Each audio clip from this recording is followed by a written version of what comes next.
بسم اللہ الرحمن الرحیم۔ ناظرین، اگر نماز میں اتحیات پڑھنا بھول جائیں تو پھر کیا کریں؟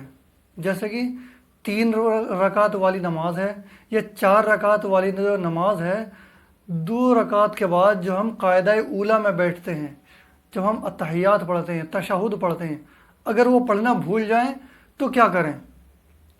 اور سجدہ سہو کیوں کیا جاتا ہے؟ پہلی بات دیکھیں کہ اگر قاعدہ اولیٰ میں اگر بیٹھنا بھول جائیں، جیسے کہ 3 رکعت نماز ہے یا 4 رکعت والی جو نماز ہے، اس میں ہم 2 رکعت کے بعد قاعدہ اولیٰ میں بیٹھتے ہیں، ہم اتحیات پڑھنے کے لیے بیٹھتے ہیں، اگر بائی چانس وہ بھول جائیں اور تیسری رکعت کے لیے کھڑے ہو جائیں تو پھر ہمیں نماز کو جو ہے کنٹینیو ہی رکھنا ہے، یعنی کہ چالو ہی رکھنا ہے نماز کو۔ نماز جب چوتھی رکعت پڑھیں تو چوتھی رکعت میں جب ہم بیٹھتے ہیں قاعدہ آخرہ کے اندر، تو اس کے اندر ہم تشہد پڑھتے ہیں۔ تشہد کہاں تک پڑھنا ہے؟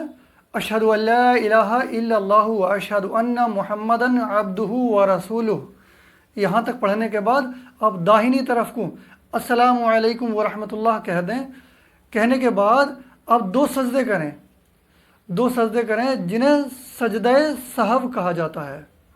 اب 2 سجدے کر لیں، پھر اٹھیں، اٹھنے کے بعد پھر تشہد پڑھیں، اتحیات پڑھنا شروع کریں، پھر آپ ویسے ہی نماز کو مکمل کر لیں جیسے کہ کی جاتی ہے، سلام پھیر لیں، آپ کی نماز انشاءاللہ مکمل ہو جائے گی۔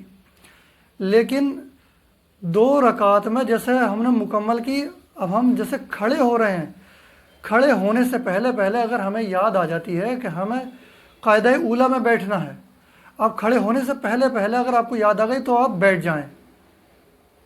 بیٹھنے کے بعد آپ قاعدہ اولیٰ مکمل کریں، یعنی تشہد پڑھیں، اتحیات پڑھیں۔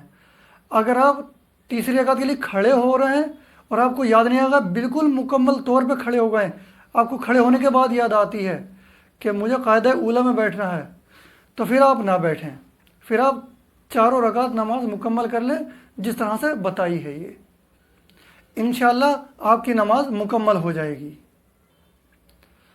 سجدہ سہو کیوں کیا جاتا ہے؟ دیکھیے، سجدہ سہو جو کیا جاتا ہے وہ واجب اگر ترک ہو جائے تو کیا جاتا ہے، اگر فرض اگر ترک ہو گیا تو پھر واجب کام نہیں کرتا ہے۔ جیسے مثال کے طور پر سمجھاؤں، واجب اگر ہم سے ترک ہوتا ہے تو ہم سے نماز میں غلطی ہوتی ہے، یعنی کہ چھوٹا داغ لگ جاتا ہے ہم سے، جس کی وجہ سے ہم سجدہ سہو کر لیتے ہیں۔ سجدہ سہو کرنے سے وہ داغ چھٹ جاتا ہے اور ہماری نماز مکمل ہو جاتی ہے۔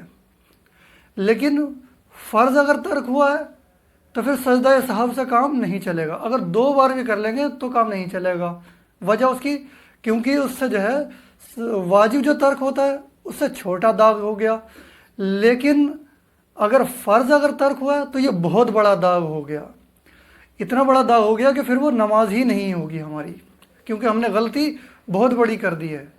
فرض بہت بڑی غلطی ہے، واجب چھوٹی غلطی ہے، چھوٹی غلطی ہے اس لیے سجدہ سہو کرنے سے نماز ہو جاتی ہے، فرض چھوٹ جائے تو نماز ہماری نہیں ہوگی۔ انشاءاللہ یہ ویڈیو آپ کو سمجھ آ گئی ہوگی، اگر پسند آئے تو دوستوں میں شیئر ضرور کریں۔